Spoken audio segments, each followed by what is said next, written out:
विद्येश्वर संहिता पहला अध्याय। प्रयाग में सूत जी से मुनियों का तुरंत पापनाश करने वाले साधन के विषय में प्रश्न, जो आदि से लेकर अंत में हैं, नित्य मंगलमय हैं, जो आत्मा के स्वरूप को प्रकाशित करने वाले हैं, जिनके 5 मुख हैं और जो खेल खेल में जगत की रचना, पालन और सहार तथा अनुग्रह एवं तिरोभाव रूप 5 प्रबल कर्म करते हैं, उन सर्वश्रेष्ठ अजरमर उमापति भगवान शंकर का मैं मन ही मन चिंतन करता हूँ।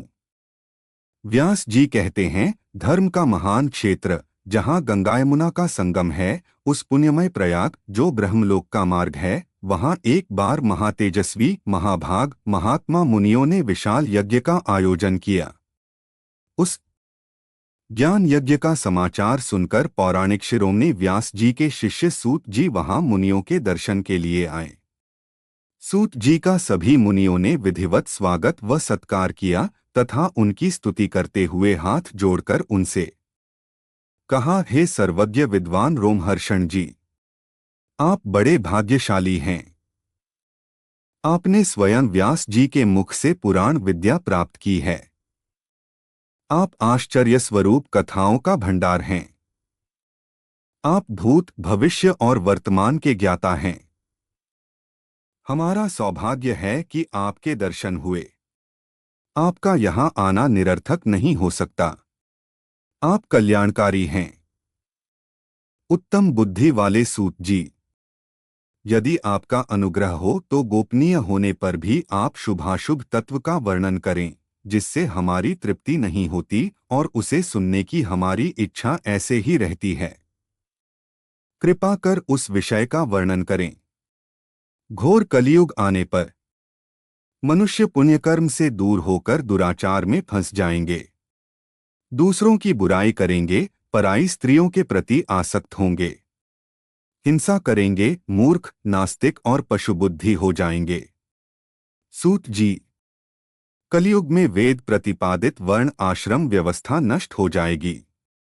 प्रत्येक वर्ण और आश्रम में रहने वाले अपने अपने धर्मों के आचरण का परित्याग कर विपरीत आचरण करने में सुख प्राप्त करेंगे।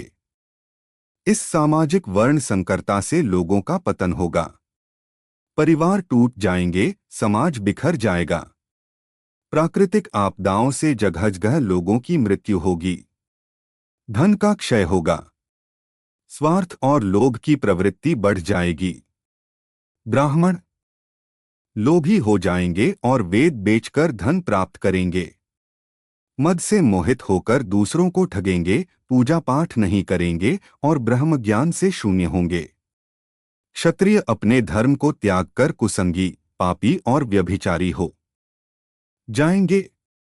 शौर्य से रहित हो वे शूद्रों जैसा व्यवहार करेंगे और काम के अधीन हो जाएंगे। वैश्य धर्म से विमुख हो संस्कार भ्रष्ट होकर कुमार्गी, धनोपार्जन परायण होकर नापतौल में ध्यान लगाएंगे। शूद्र अपना धर्म कर्म छोड़कर अच्छी वेशभूषा से सुशोभित हो व्यर्थ घूमेंगे। वे कुटिल और ईर्ष्यालु होकर अपने धर्म के प्रतिकूल हो जाएंगे, कुकर्मी और वाद विवाद करने वाले होंगे। वे स्वयं को कुलीन मानकर सभी धर्मों और वर्णों में विवाह करेंगे। स्त्रियां सदाचार से विमुख हो जाएंगी। वे अपने पति का अपमान करेंगी और सास-ससुर से लड़ेंगी। मलिन भोजन करेंगी। उनका शील स्वभाव बहुत बुरा होगा। सूत जी, इस तरह जिनकी बुद्धि नष्ट हो गई है और जिन्होंने अपने धर्म का त्याग कर दिया है, ऐसे लोग लोक परलोक में उत्तम गति कैसे प्राप्त करेंगे? इस चिंता से हम सभी व्याकुल हैं।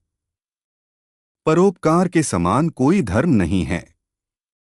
इस धर्म का पालन करने वाला दूसरों को सुखी करता हुआ स्वयं भी प्रसन्नता अनुभव करता है। यह भावना यदि निष्काम हो तो कर्ता का हृदय शुद्ध करते हुए उसे परमति प्रदान करती है। हे महामुने, आप समस्त सिद्धांतों के ज्ञाता हैं। कृपा कर कोई ऐसा उपाय बताइए जिससे इन सबके पापों का तत्काल नाश हो जाए। व्यास जी कहते हैं, उन श्रेष्ठ मुनियों की यह बात सुनकर सूत जी मन ही मन परम श्रेष्ठ भगवान शंकर का स्मरण करके उनसे इस प्रकार बोले।